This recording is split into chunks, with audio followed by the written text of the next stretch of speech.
Anime simply would not be what it is today if not for a handful of genre-defining works. Cory in the House was one such series, and indeed, I think we're all feeling both excited for and wary of the recently announced sequel, Cory in the Big House. But perhaps even greater credit is owed to Studio DreamWorks and director Hayao Miyazaki's stunning magnum opus, Shrekku, Sonzai Shinai Saiko no Otogi Banashi, or simply Shrek, as it's known in the West, where it was the first anime film to ever win an Academy Award. You heard me right, not every great anime was butchered on its way overseas, not even in the bad old days. Shrekku was one of the few that got the recognition it deserved, and with a top-notch, star-studded dub that many would argue outshines the original Japanese, it doubtless created an entire generation of new Western otaku single-handedly. But that's far from its only contribution to the medium's history. Indeed, the rise of CGI in anime, a trend that every otaku unequivocally loves, is a direct result of the pioneering work done for this film. It's no coincidence that the revolutionary Kirby Right Back At Ya premiered just 6 months after Shrekku's release, which is exactly enough time to put an entire anime through pre-production and start making episodes. Given its important place in the history of anime both in Japan and abroad, it's no surprise that you guys have been clamoring for years to see me cover Shrekku. And until now, honestly, I've been reluctant because what's left to say about this classic anime that hasn't already been said? At the same time, this channel's chronicle of the greatest anime openings in history simply wouldn't be complete without Shrekku. And so today is the day that I finally give this incredible film its due. Shrekku opens with our titular hero reading a fairy tale about a cursed princess locked in a tall tower, guarded by a fearsome dragon and awaiting a kissu from her one true daisuke. Particularly astute viewers might notice the subtle connections between this story and the backstory of Fiona-chan. Indeed, this narration very subtly foreshadows future events of the film. Shrekku rips a page out of the book to wipe his buttocks, which isn't just a sign of derision for the fairy tale. Readers of the light novel will know this is a common habit for our environmentally conscious hero who refuses to burden the planet by using something so wasteful as toilet paper. Miyazaki, a staunch environmentalist himself, said that he wanted to adapt the film to show Japanese children how to properly respect nature. He intended for this opening to serve double duty as a credit sequence and an instructional video for the film's audience, highlighting the ins and outs of Shrekku's eco-friendly lifestyle. Those environmental themes are encapsulated in one of the most iconic, downright majestic shots in all of anime. Shrekku's outhouse, standing tall against the woody swamp he calls home, a symbol of how our Oni hero lives in perfect harmony with nature. And as we all know, what follows from this image is an equally iconic and majestic character introduction. Somebody once told me the world is gonna roll me. Shrek is a hikikomori, a nobody by choice, but this line foreshadows what he is destined to become.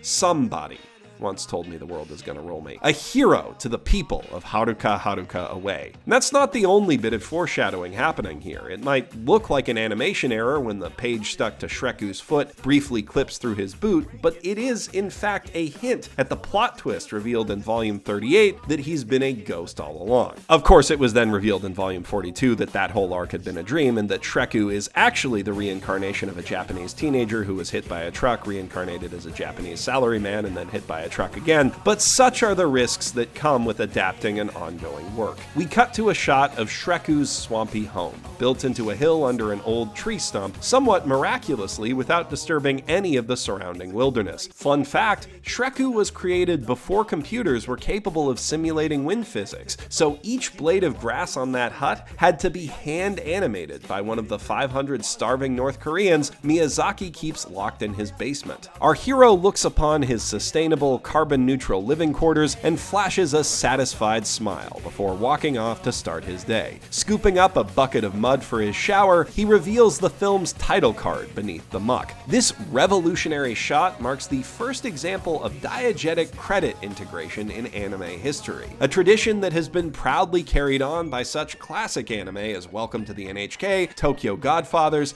Deadpool, and most recently this winter season with Doga Kobo's Pedophile and Friends. Not to be confused with their fall 2018 hit, Pedophile Variety Hour. The influence of this one shot cannot be overstated, but what most modern imitators fail to copy from this technique is the way that Shrekku imbues every credit with additional meaning through how it's presented. When the name of Shrekku's own Seiyu appears out of the mud he spits out, for instance, the mud splatter on the rock around it is identical to the blood splatter left behind when Shrekku is executed by Rumpelstiltskin in the light novel's Parallel World Rebellion arc, a scene that was heavily and controversially censored in the film adaptation. Miyazaki has since gone on record that letting his son Goro direct the film is the single greatest regret of his career. "It's good that he made one movie," said the veteran animator after seeing his son's film. "With that, he should stop."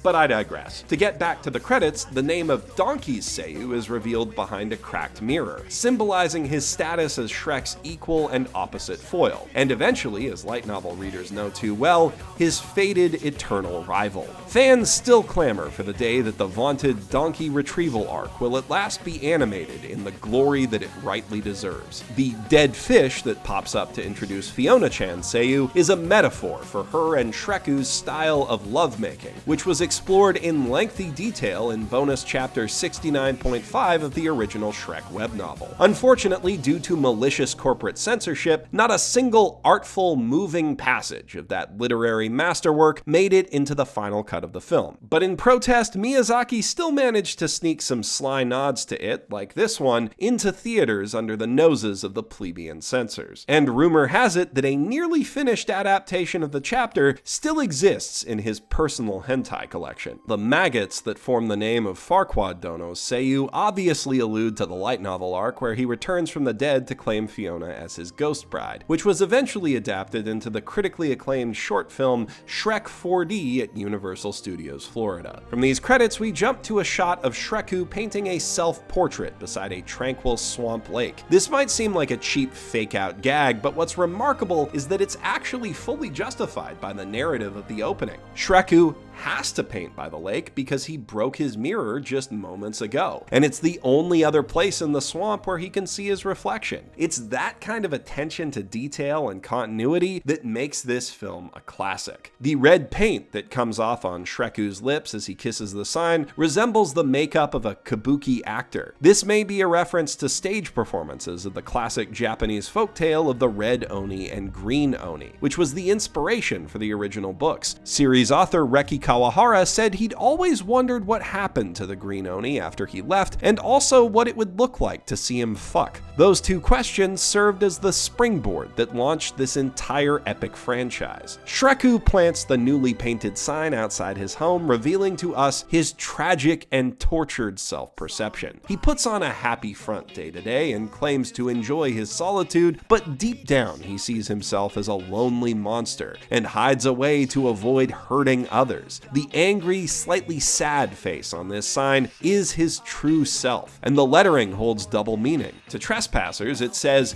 "Beware, ogre." But to Shrekku himself, it is a solemn reminder to beware, ogre. From here, we match cut to a wanted poster depicting all of Shreku's anger and none of his soft melancholy. From behind it emerges a crowd of angry villagers who hunch down in the dirt to plot an assault on his peaceful home. Again, we see a mean, ugly caricature of our hero that contrasts with his tortured, soulful self-depiction. A powerful statement from Miyazaki about racism and the nature and pervasiveness of reality-distorting propaganda. A montage of the villagers picking up their weapons is interrupted by Shrekku picking up a decidedly non-threatening spoon to eat his dinner. These repeated match cuts highlight the stark difference between the violent, bloodthirsty villagers and our pacifistic hero's tranquil lifestyle. Okay, there's been some confusion about that among anime-only Shrekku fans over the years. The books go to great length to clarify that Shrekku only eats organically grown, fair trade human eyeballs, and that his dinner was not sourced from any of those villagers' friends. We return to a shot of the angry mob approaching the woods and see once again the ubiquity of vicious anti-Oni propaganda in this world. Cutting back to Shreku's home, we see him lighting his fireplace with a fiery belch, an allusion to the fire-breathing powers that he had in the first few chapters of the original web novel. This peaceful, homey fire is once again contrasted with the torches wielded by the mob, who charge recklessly into the swamp as Shrekku sits back to relax and enjoy his evening. The humans' wanton disregard for their surroundings, exemplified by their careless trampling of Shreku's sign, is representative of their destructive attitude toward nature as a whole. Miyazaki can be a bit heavy-handed with those environmental messages, but you can't say he doesn't get the point across. The noise of the sign snapping alerts Shrek to the intruder's presence, which he reacts to with his trademark look, a wholly unique, cockeyed facial expression that has never once been replicated in anime or any other medium, especially not movie posters. Seeing the villagers framed as small and insignificant against the backdrop of his swamp, like pests that he must deal with, Shrekku goes out, taking the back street, and as they approach his hut, uses his mastery of genjutsu to approach them silently from behind. This shot mirrors the image of the scarecrow looming behind them that we saw just moments ago, showing how their expectations of this encounter with the Oni are totally at odds with the reality of their situation. As the music dies down, we transition seamlessly into the opening moments of the film proper, leaving the audience acquainted with Shreku's character and eager to see what he'll do next. This blending between credit sequence and narrative action has been cited by Naoko Yamada as a direct inspiration for how she handled the opening to A Silent Voice. And that's just one of countless other anime films that's borrowed from the cinematic conventions Shrekku established. But this is the part where I run away, because while I'm tempted to keep going with my analysis of the film, if I don't stop where the OP ends, I really could talk your ears off about this wonderful cinematic masterpiece all day. Every last frame of Shrekku contains layer upon layer of hidden meaning, like a parfait, and what I've covered so far really only scratches the surface. Let me know in the comments below what other classic anime openings you'd like to see me cover, and while you're down there, I sure would appreciate it if you'd like the video if you liked it, subscribe if you want to see more, and leave your contact info if you're a lawyer or one of those people who cleans up dead bodies for a living. Asking for a friend. I'm Geoff Thew, professional shitbag, signing out from the vacation in Mexico that I've been on for the last 48 hours, if anyone asks.